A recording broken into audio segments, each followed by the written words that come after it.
انا دافع عن رمز عراقي. جاييني هسه كم واحد كان يسكع باوروبا، وواحد ما ادري وين نايم، ويقولوا لي رمز وانت منو وانت منو وانت منو. تتعلموني بيونس ولك؟ من هو الارعن الذي قصده في برنامج المجلس؟ شخصيه قال رياضيه مؤثره اعتقد بالاتحاد. الارعن. هواي يمكن كانوا ينتظرون مني في بدايه الحلقه اتحدث عن المشكله اللي صارت البارحه، ردة الفعل وغيرها وغيرها وغيرها وغيرها من التفاصيل. لكن منتخب العراق هو أهم، وبطولة الخليج هي أهم مما دار البارحة من أمور. راح أوضح بأشياء مختصرة ومقتضبة وببارتات معينة. ما حصل مع يونس، أنا شخص عراقي وهو عراقي، هو نجم، هو أسطورة، كلنا نعرف ايش قدم. وانا اعلامي عراقي ايضا قدمت ربما الشيء البسيط، ومستحيل اصل لما قدم يونس. هاي منتهين من عندها. انا بشر مثل ما يونس بشر.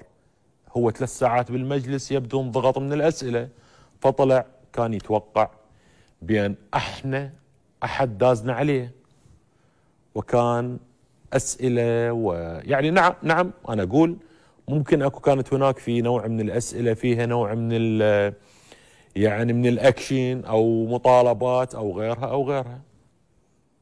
لكن يشهد الله علي انا لا داز اسئله يا نور، وليس تبرير، وانا شجاع في مثل هذه المواقف. والدليل اليوم الفيسبوك ومواقع التواصل الاجتماعي برعايه علي نوري. اللي يكره يونس اليوم مادح يونس، اللي يكره كره مادح يونس مو حبا بيونس، بس نكاية بعلي نوري فقط. فأنا اللي أقول أنا بشر تعرضت إلى مفردات غير منطقية ما استحقها، أنا ما استحقها. ليش؟ لأن أنا هنا ساعة ونص أدافع عن يونس، ساعة ونص الجماهير السعودية، وهذا جمهور وعدد من الإعلاميين السعوديين هاجموا يونس، ومن حقهم لأن فسروا الكلام بيه نوع من الاستهداف او الاستهزاء. انا جيت قطعت كل مقاطع زملائنا بالمملكه العربيه السعوديه، وبينت الحقيقه اللي عدد من زملائنا السعوديين ايضا بينوها.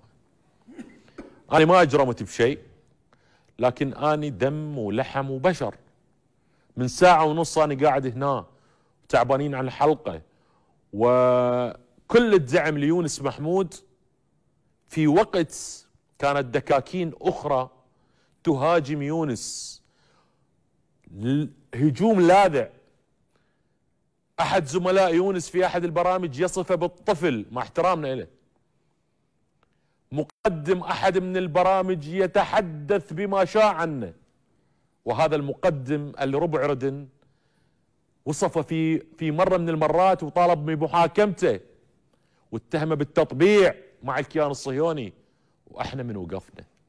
هم يعرفون شلون متقلب ويقمز منا ومنا. واليوم دا يقولوا لي الشباب بالكنترول ساعه كامله ما اعرف ايش قد جايب الضيوف كلهم يتحدثون فقط عن علي نوري. يا اخي ايش قد فارغ محتوى لعد انت، وما عندك ثقه بنفسك، اللي قلدت اللوكيشن وقلدت القعده، وحتى ضيوفي بوقتهم. يعني حرام عيني عينك. فانا ما اعرف، انا اذا اخطأت بحق يونس أخطأ بحقي. هذا الموضوع يبقى بيني وبينه.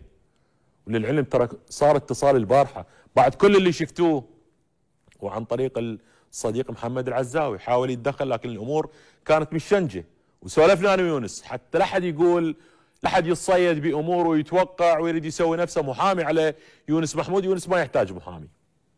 يونس البارحة بالمجلس، خلال المجلس وخلال التصريحات، يونس نجروه نجر بالبرامج، يونس دمروه بالسوشيال ميديا. هسه على الاقل المفروض يونس يشكرني، لان شوي شلت الضغط من عنده. 3 ساعات بالمجلس وتصريحات رنانه، احنا ما نعرف كان يصير البارحه. ممكن هاي بفائده يونس اللي صارت.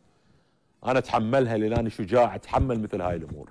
انا اعرف السوشيال ميديا داخلين سب وشتم، ما فتحت كل شيء، شفت مقتطفات الناس يدزوا لي على الواتساب. يعني اكو كم واحد، انا ما راح اعتب على هواي امور. ابدي بيها من عدد من النجوم اللي كانوا هنا، قاعدين. ما راح اسيء لكم، سئتوا لي ودا يوصلني كلام بين اللسات مستمره. 2 يمكن 3 كنتوا هنا موجودين، ما راح اسيء لكم. تدرون ليش؟ مو للشيء والله، بس احتراما للزاد والملح، لان انا متربي وما ابيع العشره بسرعه. بس هاي النقطه الاولى عليكم. بالنسبه للجمهور كل الحق بما قاله. جمهور يونس جمهور يغطي عين الشمس، كبير، زعلانين عليه بسبب مواقفه مع عدنان درجال، غيرها هو وياهم. ما راح ارد على مشجع واحد. من حقكم كل اللي قلتوه وانا اتحمل. الرجال تتحمل مثل هاي المواقف، ما تقتل. لا، انا على الهواء مباشرة تحدثت باللي قلته. نعم، في لحظة عصبية انفعالية 1.5 ساعة احنا هنا ندق. واليوم اكو ناس عرضوا اغاني دا يقولوا لي البارحة وين كنتوا اهل الاغاني؟ لو اليوم لين علي نوري ترند بالسوشيال ميديا حاولتوا تركبون الموجة حتى تضربون علي نوري، لين عابركم. ترى والله مو غرور، بس عابركم بمسافات طويلة، وراح تبقى هي الكبرك. ابد ما تصير، لان هنا العقل صغير فتبقى صغير. مهما على شأنك، طرت منا، رحت منا، قمزت منا، سويت منا، راح تبقى مثل ما انت.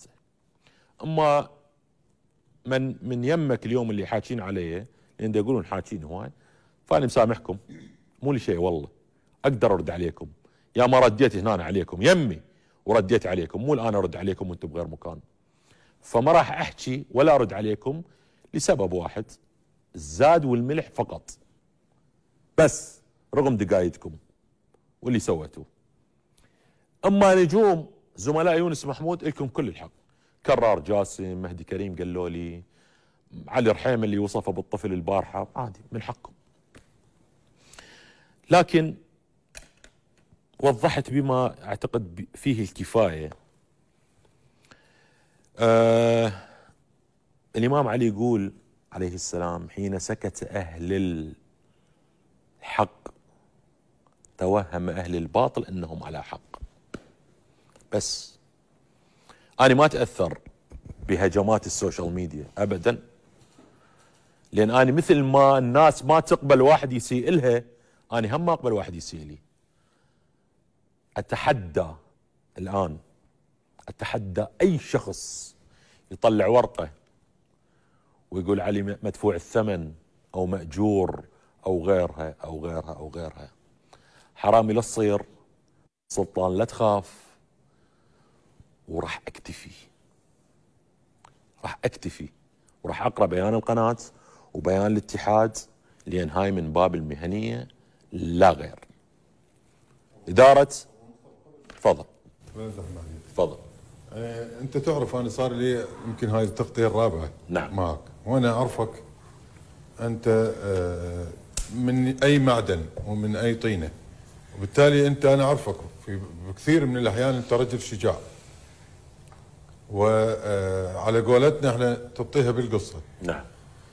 يعني على اللي صار البارحه يمكن انا سكتت، بس عقبت على بعض الشغلات. يعني اللي صار، شوف، هو الاعتراف بالخطا فضيله، والاعتذار من شيم الكبار. يعني هاي لازم احنا نبدي او نأسس على هاي الكلام. انت بالنسبه لك انت اخويا، وتدري انت معزك كل كبيره حبيبي ابو حيدر. انت مثل ما يونس غلط في مفردة معينة، انت البارحة غلطت بحق نعم. يونس. اي نعم. وبالتالي ما يعني انت من تعتذر من يونس، ويونس هو شخصية ونجم عراقي ونجم عربي، وبالتالي هو يتبوأ منصب نائب رئيس الاتحاد. نعم. يعني يمثل العراق ويمثل العراقيين. يعني اللي اطلبه منك وانا اخوك الكبير وانت تعرف معزتك، والنعم، الاعتذار من شيم الرجال والكبار. المفردة البارحة يعني حتى من رجعت ثاني شفت الهجوم وشفت اليوم، يعني حتى كرهت صراحه ليش قلت لك اكو تلوث، اكو ناس كانت نايمه واكو اكو تلوث بصري واكو تلوث سمعي وتلوث مع كل الاسف، مع كل الاسف يصطادون بالماء العكر.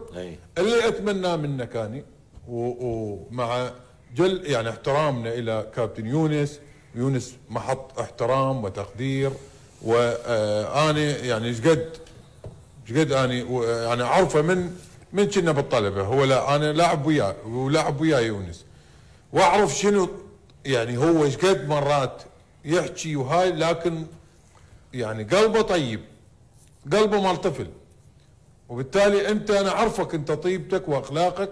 فاللي اتمناه منك وانا اخوك الكبير يعني ان تعتذر لشخص يونس والكابتن يونس باعتباره هو رمز من رموز العراقيه على المفرده اللي انا اشكرك منك. انا اول شيء اشكرك على كلامك، وانت رجل حقاني والله يرحمك علي هادي. يرحمه يا سبحان الله، يعني اخوان بعد نفس الجرأة ونفس القوة ونفس الطرح ونفس كل شيء. الله يسلمك.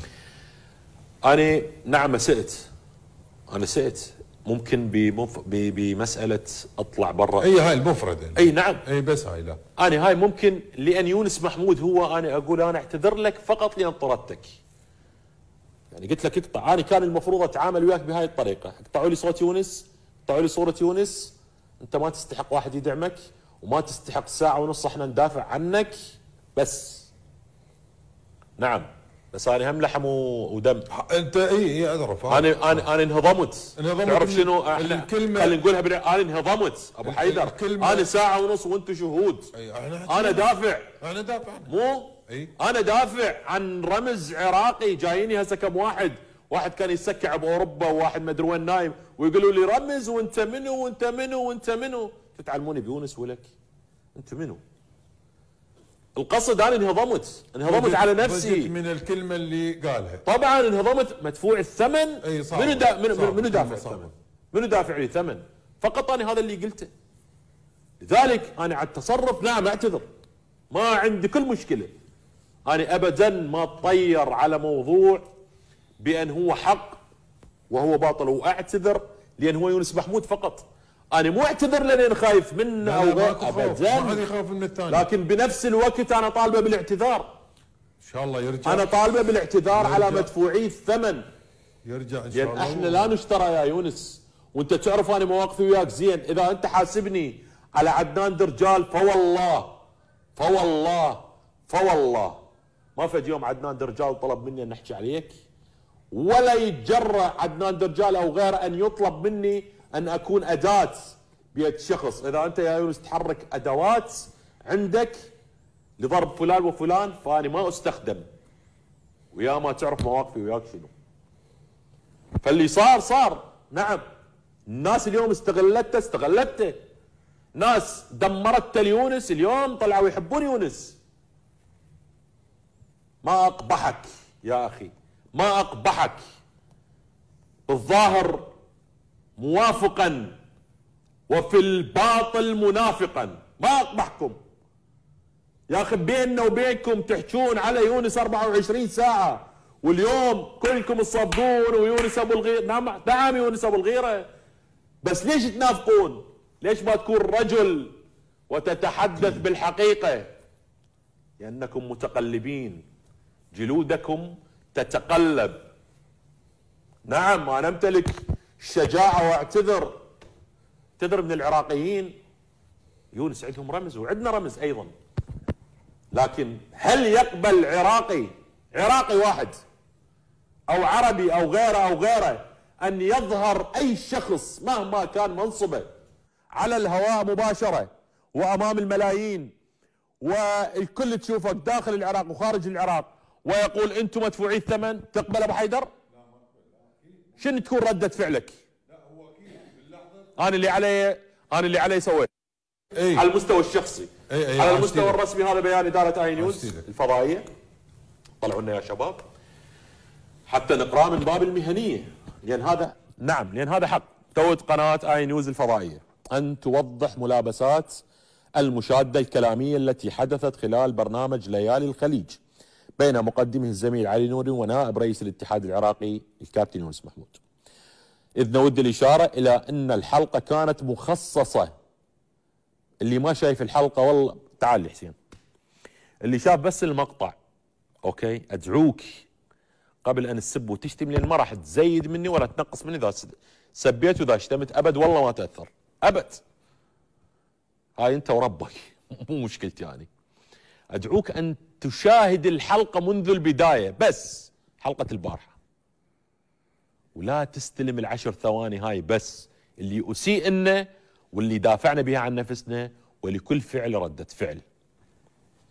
رجع لي على البيان اللي جاءت بالأساس للدفاع عن الحملة اللي يتعرض لها يونس محمود، وبعد تفسيرات مغلوطة وتصريحات حول المنتخب السعودي الفوز ببطولة خليج 26 الحالي، فقد بدأت الحلقة بدفاع واضح عن الكابتن يونس محمود من قبل مقدم البرنامج وبعض ضيوف البرنامج، قبل حدوث المشادة إثر تصريح الكابتن يونس محمود بأن القناة ومقدم البرنامج مدفوعي الثمن.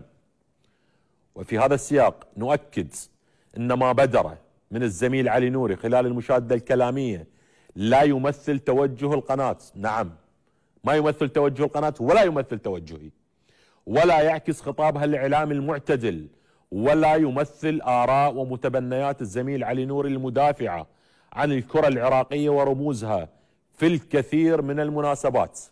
كما نؤكد إننا ملتزمون بتقديم محتوى يعزز قيم الحوار البناء والاحترام المتبادل، خاصة مع شخصيات وطنية بحجم الكابتن يونس محمود، الذي نكن له كل الاحترام والتقدير لما قدمه للرياضة العراقية، مع عتبنا الشديد على اتهامه لنا بأننا مدفوعي الثمن.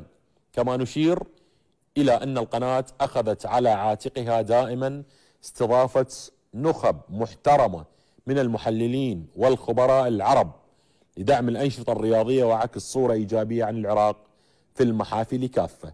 نعتذر عن أي سوء فهم قد حدث، ونعيد التأكيد على التزامنا بمبادئ المهنية والموضوعية في جميع برامجنا. بيان للاتحاد العراقي أيضا لكرة القدم، صدروا بيان